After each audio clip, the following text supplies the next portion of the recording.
Thank you so much. We're going to have a panel now with super interesting people. So I'm going to call 3 people to the stage. Number 1 will be Bruno Dehem, the Central CISO and Global Head of IT Risk at BNP Paribas. Is he here? Oh, here. Please sit. The second person, Itai, Jaeger, the Head of Security Innovation Center for CITI. Yeah, perfect. And last but definitely not least, Zvika Naggan, the Managing Partner at Red Dot Capital Partners. Gentlemen, take your seat and we're going to start. I have a few questions to ask you.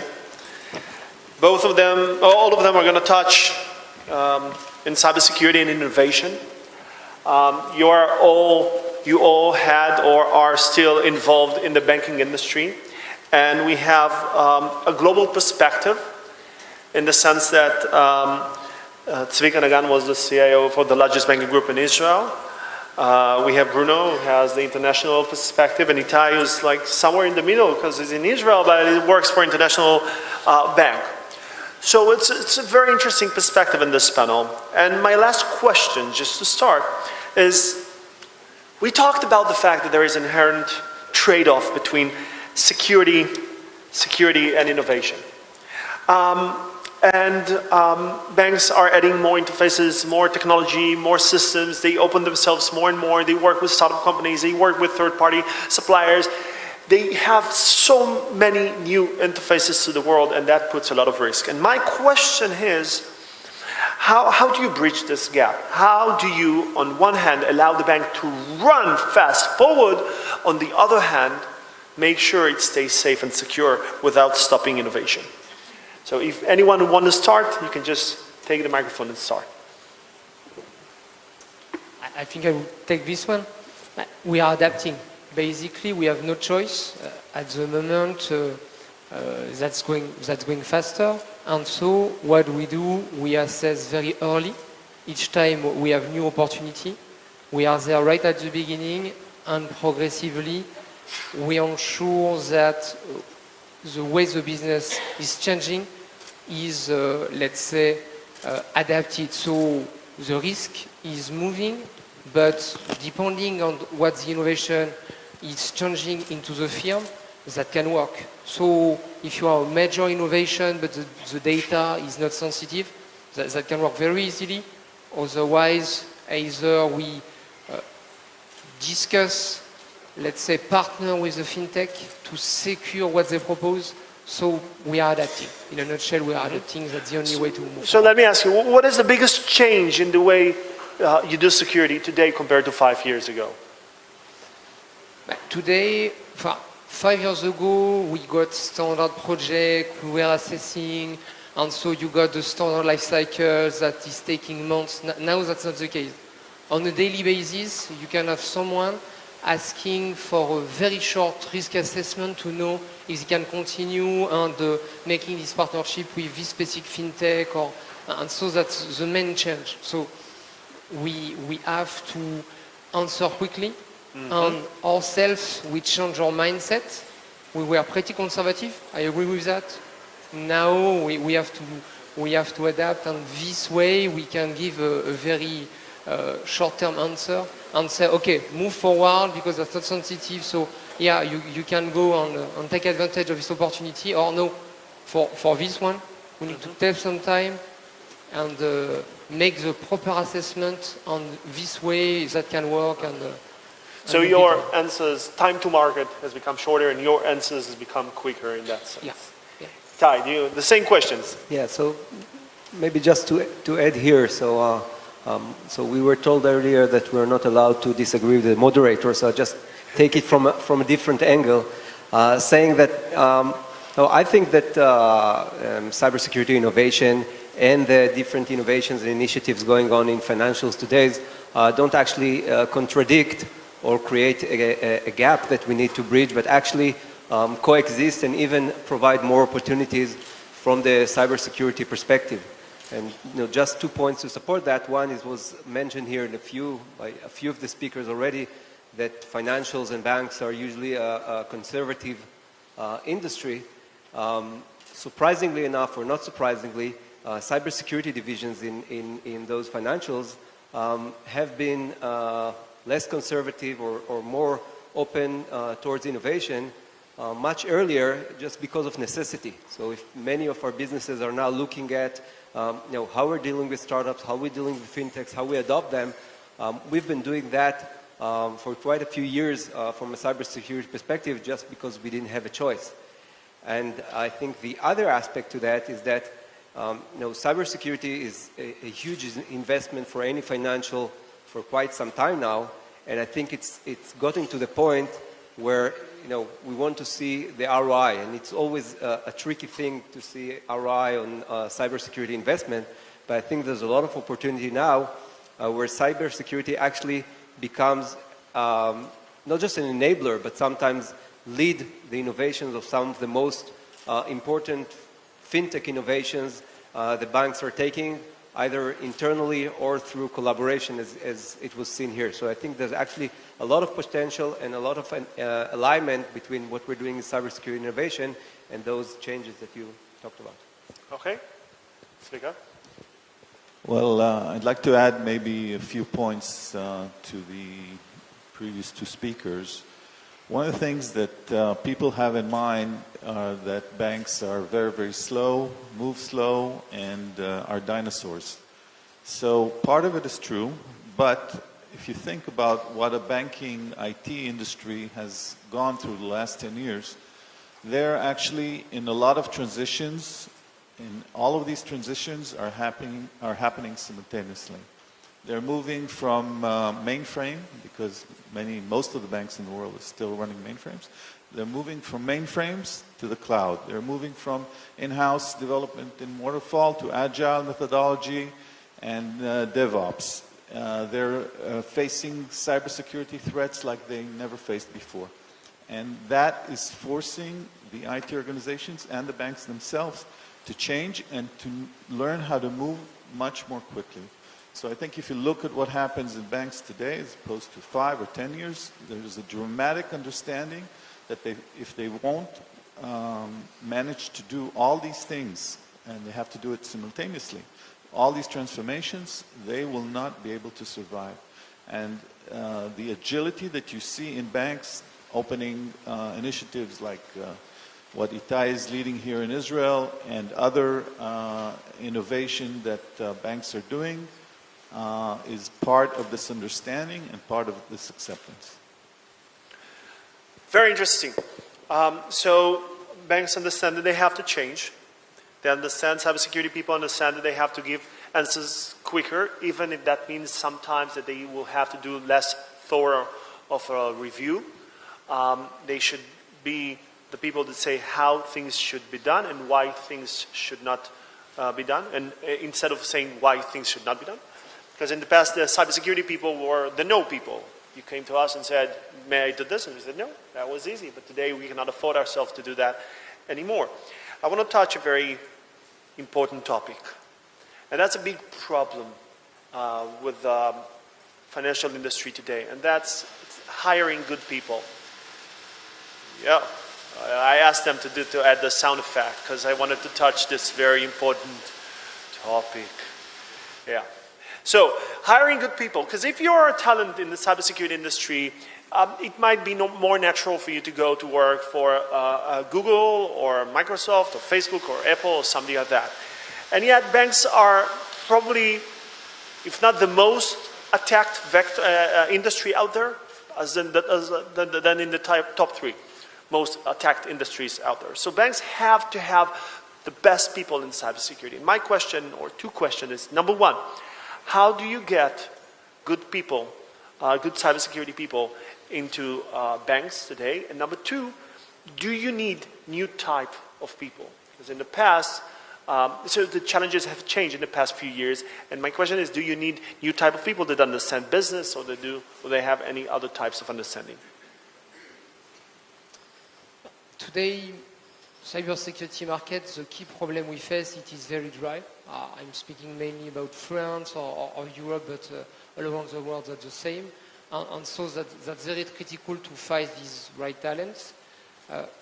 historically, we have been investing a lot in security. So we know how to sell it, and now what has changed as well is we have the millennials that really want to understand what they are doing, why they are working in a company like BNP Paribas and so on. So we spend our time explaining what we are doing. We spend our time explaining the challenges we face, and basically we sell the job to make them come, because you are right, GAFA and so on are more attractive. But given the level of protection we must raise the company, basically we have a lot of challenges. So our transformation is something that is sufficient to attract a lot of people.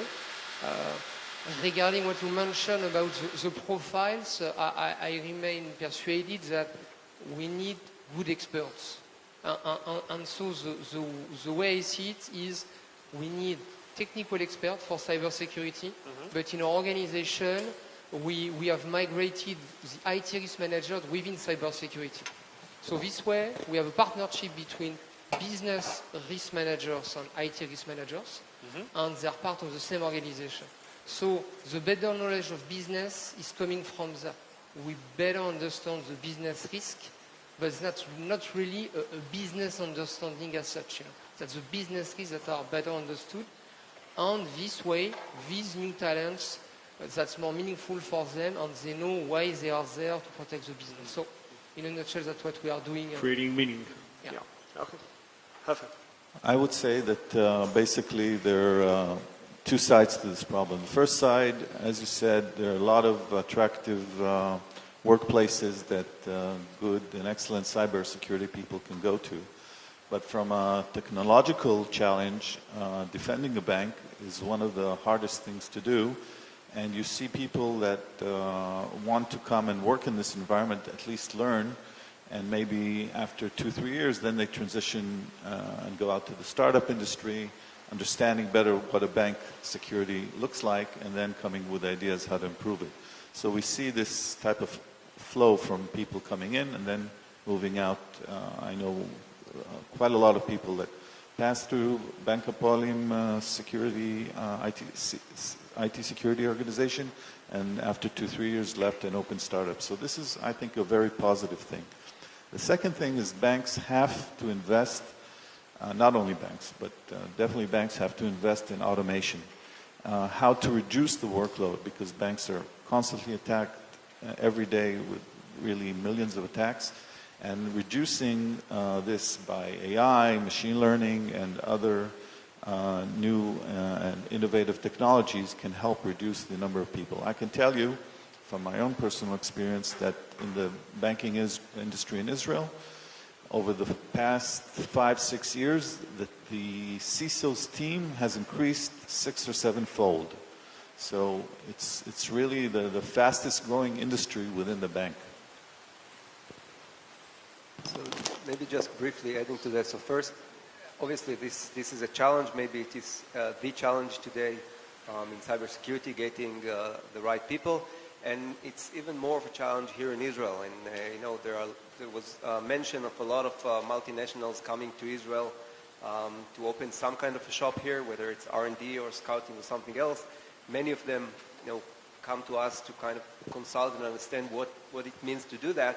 And I always say, the first thing I say is that, there's lots of talent, very good talent, very mature talent, and diverse in Israel, but really the demand is very high. So I think the key of really getting the right kind of talent is and keeping it engaged is really having a good story. And I think the good story for financial is obviously, in an organization like CITI to be able to do huge impact, 200 million customers, and so on. But that's not enough, because that's true for many other multinationals.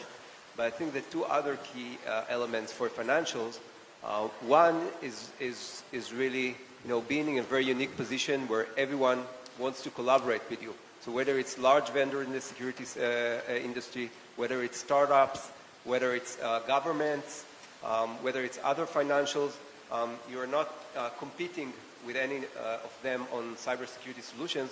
So everybody wants to collaborate with you, which puts you, always at the cutting edge of everything that goes on the technology. And the second one is really all those changes and trends. We are really coming to the financial industry in a very singular and unique moment in time. And as I said before, I think there's a lot of opportunities for doing very disruptive things in this era. Creating meaning, bringing good people. Securing a bank is one of the biggest challenges for cybersecurity people out there. So this is a shout out for cybersecurity experts. Working for a bank is a big challenge, and if you're up to it, you should definitely consider that.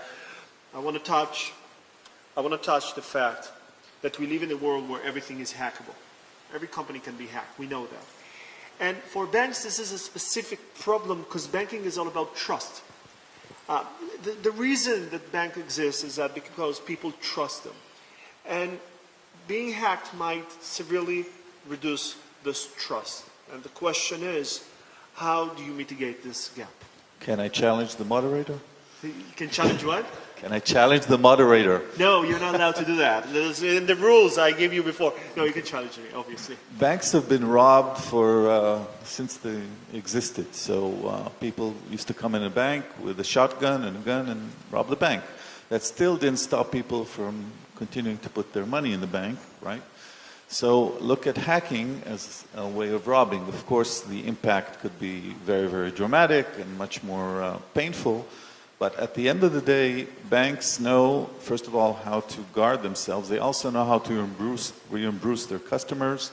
And they have many mechanisms in order to make sure that even if they are hacked, the damage, the financial damage is not that great. We do see, of course, outlier things happening perhaps in less developed countries where the cybersecurity defenses are not so great. But at the end of the day, you're right about the trust, and banks invest a lot of that. But one of the things to understand is that if your account was hacked, banks will usually, without announcing it, give you back your money.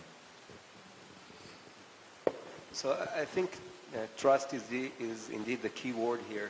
And I think in practice, what we protect today from a security perspective, even more than our money or our sensitive data, is really the trust, because I think this is the key assets for banks today.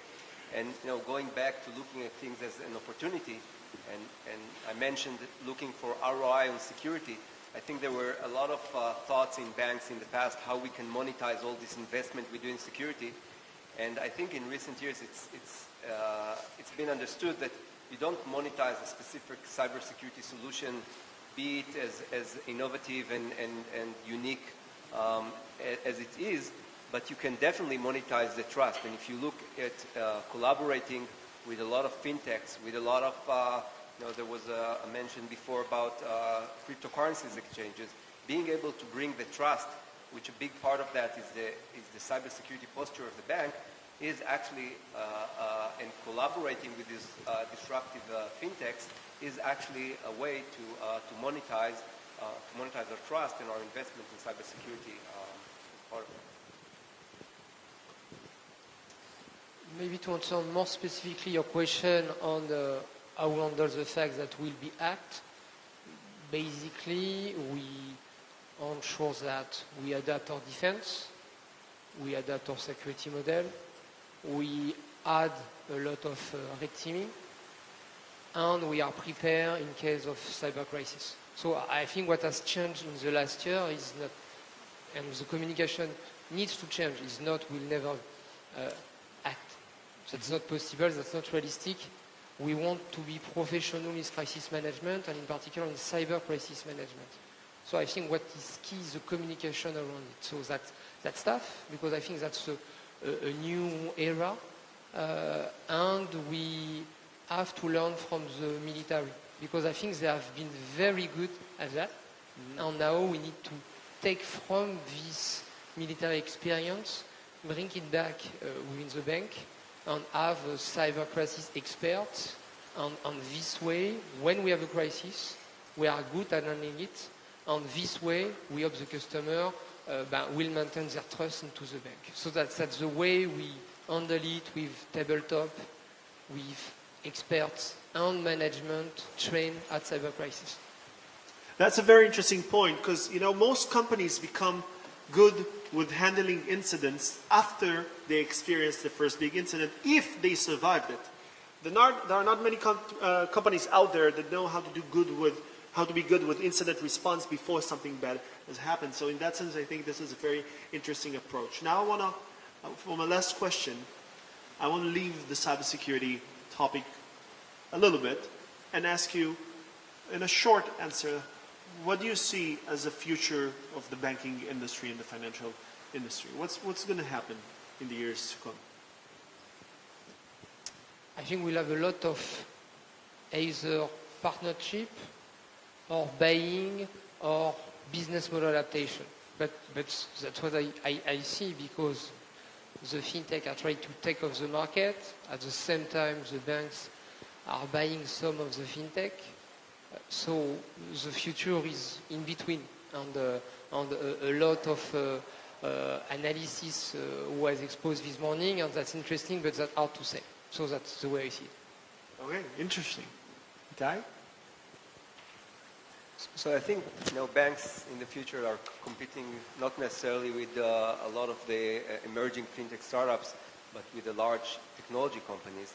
And I think actually the answer to that is in those fintech startups. So I think being able to collaborate and to leverage the unique capabilities, backend systems, trust, within a bigger ecosystem is definitely part of that future in cybersecurity and in general. I completely agree with my two colleagues. I just would like to add that the banking industry has a huge advantage when it's competing against Google and Amazon and Apple and so forth. And that advantage is called regulation. Because this is such a heavily regulated industry, okay, and the barrier to entry, this industry is so high that these technology companies, once they will want to offer all the banking services, will immediately start falling under the heavy regulation, and that will hamper their productivity and innovation and so forth. So therefore, I completely agree that working with the banks is much better than trying to completely disrupt them because of the high barrier to entry. Collaboration, collaboration, collaboration. The financial industry should work together with the technology startups and the fintech startups. And that's probably the future in working together. Guys, thank you so much. Zvika, Itai, Bruno, it's been a wonderful panel. Thank you so much.